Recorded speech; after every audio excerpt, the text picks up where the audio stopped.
எல்லாருக்கும் வணக்கங்க. Cook to easy சேனலுக்கு உங்களை அன்புடன் வரவேற்கிறேன். இன்றைக்கி நம்ம முறுக்கு ரெசிபி பார்க்க போகிறோங்க. பொட்டுக்கடலை மாவும் அரிசி மாவும் வச்சு பண்ணக்கூடிய இந்த முறுக்கு ரெசிபி செய்கிறதுக்கு என்னென்ன பொருட்கள் வேணும், ப்ராசஸ் என்னென்னு பார்த்துடலாம் வாங்க. 2 கப் அளவுக்கு அரிசி மாவு எடுத்துங்க. லைட்டாக நம்ம வானிலையில் போட்டு சூடு பண்ணி எடுத்தாச்சுங்க. இதை ஜலிக்கிறதுல போட்டு ஜலிச்சு எடுத்துக்கணுங்க. அதே போல் எந்த கப்பில் அரிசி மாவு வளர்ந்து எடுத்தோமோ அதே கப்பில் 3/4 கப் அளவுக்கு பொட்டுக்கடலை எடுத்துக்கோங்க. இந்த பொட்டுக்கடலையை நம்ம மிக்சியில் ஓட்டி சலிச்சுட்டு அந்த சலித்த பொட்டுக்கடலையை மட்டும் இதோட சேர்த்துக்க போகிறோங்க. இது கூடவே ஜீரகம், நமக்கு காரத்துக்கு தகுந்த மாதிரி காரப்பொடி, எள், உப்பு இதெல்லாம் கலந்து சேர்த்துக்க போகிறோங்க. எப்பயுமே அரிசி மாவு வாங்கினீங்கன்னா லைட்டாக சூடு வர வறுத்துங்க. அதை சலிச்சு வச்சுக்கிட்டிங்கன்னா ரொம்ப நாளைக்கு கெட்டு போகாமல் இருக்கும். பாருங்கள், நமக்கு அரிசி மாவை நல்லா சலிச்சு எடுத்தாச்சு. அதே மாதிரி நம்ம பொட்டுக்கடலையும் அரைச்சி எடுத்துகிட்டு வந்தாச்சுங்க. அதையுமே நல்லா சலிச்சு எடுத்துக்கோங்க. மேலால் சேரக்கூடிய அந்த திப்பி நம்ம யூஸ் பண்ணாமல் மற்ற கிரேவி ரெசிபிக்கு யூஸ் பண்ணிக்கலாங்க. இப்போ இந்த மாவு கூடயே நம்ம எடுத்து வச்சுருக்கக்கூடிய எள், ஓமம், உப்பு, மிளகாத்தூள் எல்லாத்தையுமே சேர்த்துக்க போகிறோங்க. சேர்த்துட்டு இது கூடவே நம்ம வெண்ணெயும் சேர்த்து பிசைய போகிறோம். இந்த வெண்ணெயும் சேர்த்து பிசைகிறதுனால நமக்கு மாவு நல்லா சாஃப்டாக கிடைக்கும். அதே போல் முறுக்கு நம்ம சுட்டு எடுக்கும்பொழுது நல்ல கிறிஸ்பியாகவும் கிடைக்குங்க. வெண்ணெய் சேர்க்கறதுக்கு முன்னாடி ஃபஸ்ட்டு நம்ம சேர்த்த எல்லா பொருட்களும் ஒன்று சேர்ந்து வர்ற மாதிரி மிக்ஸ் பண்ணி வச்சுக்கோங்க. இப்போ இந்த ஸ்டேஜில்ங்க ரூம் டெம்பரேச்சரில் இருக்கக்கூடிய பட்டர் நம்ம என்ன பண்ணுறோம் அப்படின்னா ஒரு 10 கிராம் அளவுக்கு சேர்த்துக்குங்க. சேர்த்து அதை மாவோடு நல்லா மிக்ஸ் பண்ணி விட்டுக்குங்க.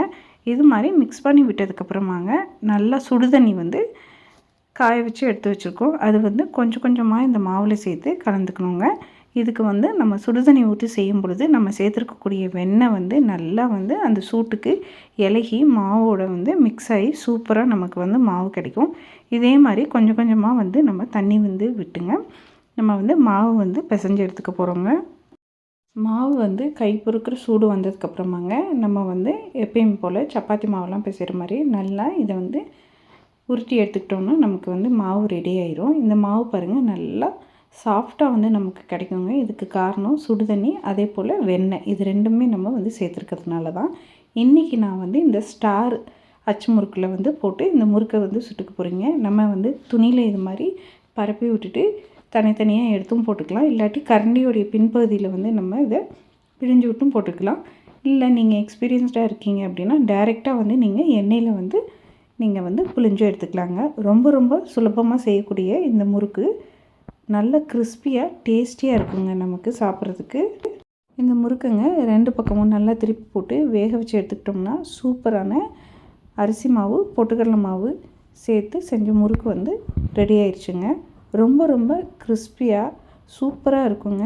நம்ம இந்த முறுக்கு செஞ்சு வச்சுக்கிட்டோம்னா ஒரு வாரத்துக்கு கூட அதனுடைய தன்மை மாறாமல் எப்போ சாப்பிட்டாலும் நமக்கு கிறிஸ்பியாகவே கிடைக்குங்க. சுட்டு நல்லா ஆறுனதுக்கப்புறம் ஒரு ஏர்டைட் கண்டெய்னரில் மாற்றி வச்சுக்கிட்டோம்னா போதும். நமக்கு முறுக்கு நல்லா கிறிஸ்பியாக இருக்கும். கண்டிப்பாக இந்த சுலபமான முறுக்கு ரெசிபியை வீட்டில் நீங்களும் ஒரு முறை செஞ்சு பாருங்கள், சுவைத்து பாருங்கள். உங்களுக்கு சுவை நிச்சயம் பிடிக்குங்க. உங்களுக்கு காரத்துக்கு இதில் பச்சை மிளகாய் சேர்த்துக்கணும் அப்படின்னு நினச்சிங்கன்னா நீங்கள் பச்சை மிளகாயை தனியாக அரைச்சி அந்த தண்ணியை லைட்டாக சேர்த்து கூட மாவு பிசைஞ்சிக்கலாங்க.